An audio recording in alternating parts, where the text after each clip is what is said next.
there's, as most of us know, or if you have access. So I feel particularly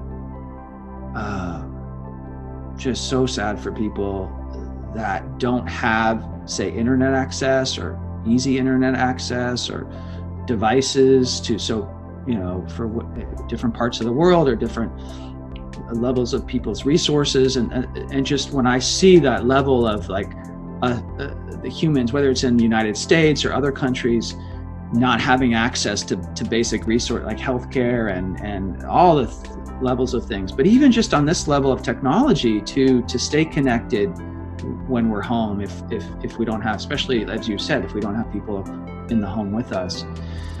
So, but if you do, if you're blessed to have that access to online, there's so much going on online. So many people are offering useful, beneficial ways to take care of yourself, to connect with others virtually.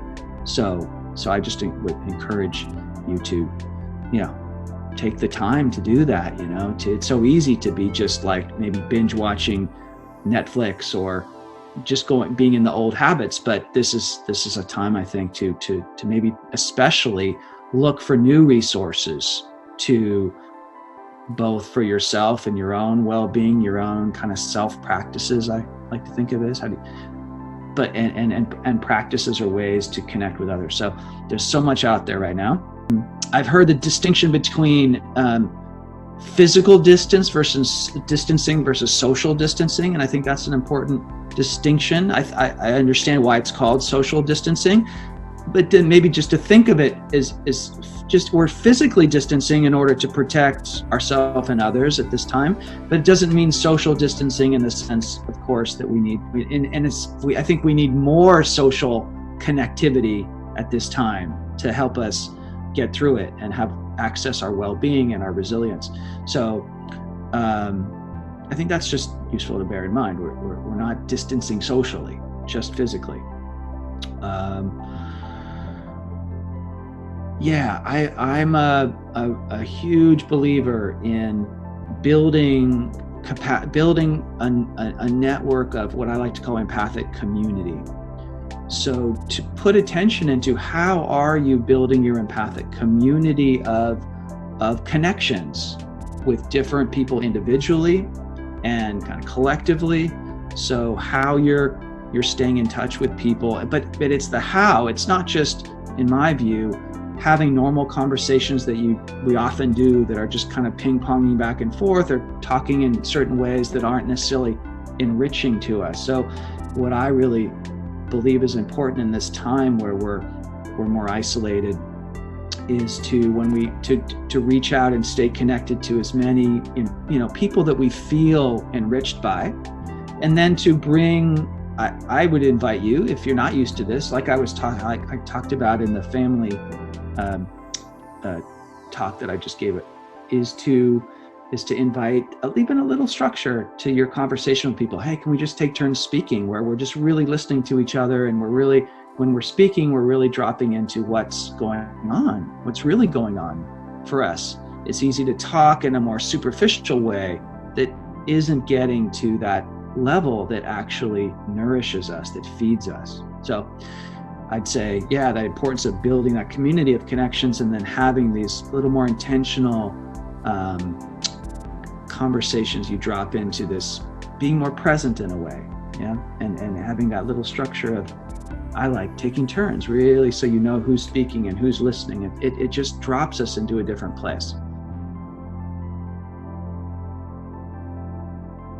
The languaging is not only about how do we talk to other people out loud, but also how do we talk to ourselves, and noticing that conversation is happening in us almost all, our waking and dreaming hours.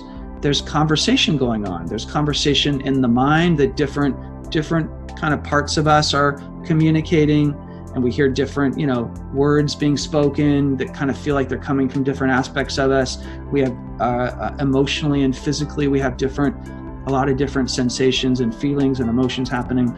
that you can think of that as sort of this conversation going on, different levels of conversation happening inside of you, as well as that, just like they kind of happen outside, they happen inside. And that's normal. That's how we're built as humans, to have these internal conversations happening in our mind and in our bodies. And so it's like being able to notice that. And because a lot of times, if you don't have a meditation practice of some kind, a mindfulness practice, that you're not even aware that you're just lost in it. You're lost in the mind, thinking often about, we're kind of set, most of us, there's this set point towards negativity, because that's for survival value. We want our mind and body wants to make sure we don't literally die. So we look for the negative and the dangerous and the threatening, but then that stirs up so much stress and anxiety because of that that it's so important to be aware that once we notice that, we can then shift, right? So noticing is super important, and having practices that help us notice when we're lost in the mind and often negative thinking that's just spiraling and spinning. And so once you notice it, you can step back from it and realize that we're not completely identified with that thinking. Often we think we are our thoughts. But actually, if you pay more and more attention, you realize thoughts are happening in us. The mind is generating thoughts. But if you practice, you can have a sense that who we are really is this space in which thoughts are happening. And once you make that shift, and there's a little distance there that you can still be very present to your thoughts in a actually empathic way. But this ability to create a little differentiation so that you are able to not just be lost in that stream of often negative thinking, right? So how to be aware of that and be aware of what's happening in the body, instead of just kind of, again, in the same way we get lost into our bodily reactivity and emotional triggers. And so the more you can notice that, oh, that's happening in me, but I'm like this larger awareness that is aware of the body and what's happening in the body and what's happening in the mind. And once you have that, then you can start not only noticing these conversations in the mind and body, but also intentionally start talking to yourself. So you can both kind of bring this, as you notice the mind and the body, you can bring a kind of warmth of caring attention, loving attention, so that there's a soothing and softening way you're just bringing attention to this mind and body, right? Once you have that place of awareness to kind of look from and be with in a that helps. So you're just sort of with these conversations in a more soothing, connecting, empathic way, compassionate way. And then you can start talking to yourself intentionally. So there's the automaticity of thoughts and emotions, right? That just happens without our trying. It's just going on, right? But then there's a way you can intentionally start speaking to yourself that can be very nurturing and caring. You can use, when you talk to yourself, you can use a softer tone, a warm tone. There might be a voice in you that's harsh and critical, or different voices in you. We internalize voices from parents and teachers and other places that can be very harsh and cruel even. But then you can bring this intentional, soft voice and caring, soothing voice, right? And there's a whole body of work called self-compassion, and it's all about that. How do you talk to yourself in a compassionate way, right? So you can start talking to yourself about what you're observing in your mind or what outside, and also about what you're feeling. And you can start talking to yourself, oh, I noticed that I'm feeling tense, I'm feeling anxious, I'm feeling scared, whatever it is like that's happening in your body, say, you can really tune in and start talking to yourself about that. Sometimes maybe you just want to be present in the body and just like in a comforting way. It's not about words, there can be a kind of stillness, but then you can, sometimes it's like feels so good to just start talking to yourself about how you're feeling, what sensations you're noticing, what emotional kind of circuits are happening for you, the emotional quality. So that way of just talking, to describing to yourself, as weird as that might sound, just describing to yourself what you're feeling, can be very, very comforting to just name in an accurate way what you are feeling. And sometimes if you're not used to doing that, it's hard to find the right words. And that's okay. You can just, I feel kind of numb, or I'm not sure what I'm feeling, but it's something like in my belly or my shoulders, or it's this sensation. And so you just do your best to find whatever words come to you. And then to go to needs too, so we can talk to ourselves about feelings and also our human needs. Like, because often our mind is focused on what we don't want and our judgments and blaming maybe ourselves and others, criticism. So we can focus on underneath that kind of thinking and those difficult feelings, we can focus on our human needs that we actually want, that are in some ways generating those thoughts and feelings. So like we want to feel peaceful, or we want to feel safe and secure.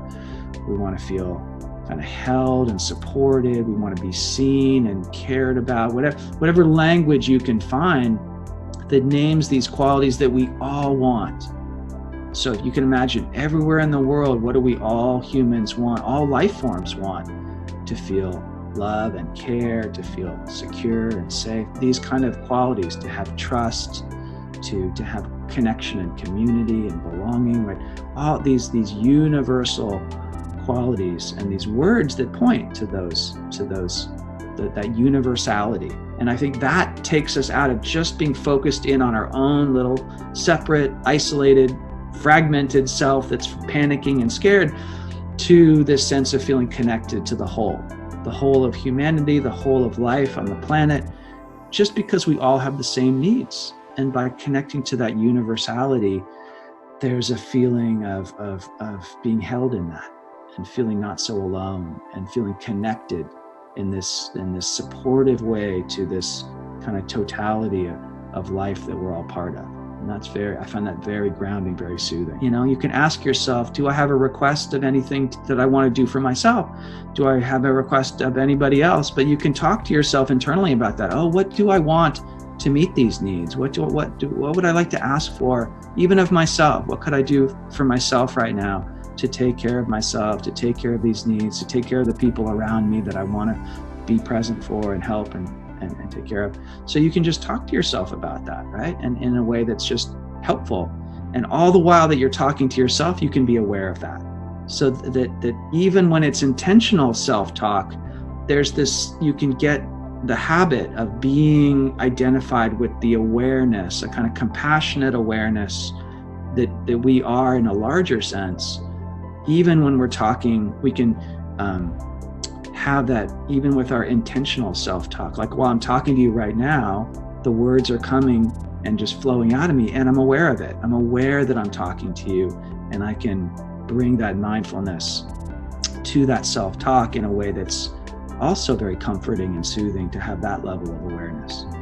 Again, it goes hand in hand with mindfulness or meditation practice that ideally you can do that kind of throughout the day. You just being aware of like you're meditative awareness through the day. But especially at first, it's so hard to just be noticing we get so easily lost in our mind and our emotional reaction. So to set aside some time, even if it's just 5 minutes a day or 3 minutes a day, even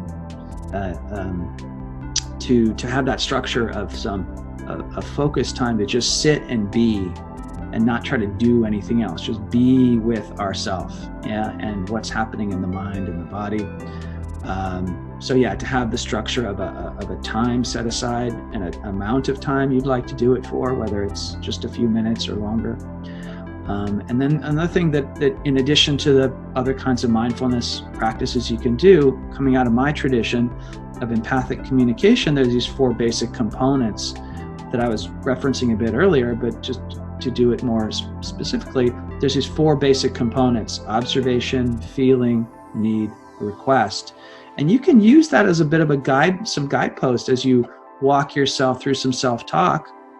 So to not only be observing your mind and what you're perceiving, but then to sort of try to talk to yourself around, what am I observing in my mind, my thoughts, and what I'm remembering, or what am I thinking about? And just kind of, you can talk to yourself about what you're observing. You can talk to yourself about how you're feeling in your body, what your human universal needs are, what requests you might have. So you can use that as sort of a scaffolding to walk yourself through some self-talk. As you sit down, you might have other meditation practices that you do, but that's a kind of a distinct one that isn't in a lot of other practices of how you talk to yourself, especially with those 4 components, which I find are very universal. There's 4, which can be hard to remember all 4, but with practice you can. And the acronym OFNR, observation, feeling, need, request. And you can just use that to walk yourself through this inner self-talk of what's going on in me. How can I check in at these different levels? I think of different dimensions of what connects us empathically to ourself and others, these dimensions of observation, feeling, need, request. And you can use that in addition to mindfulness practice to use language to talk to yourself.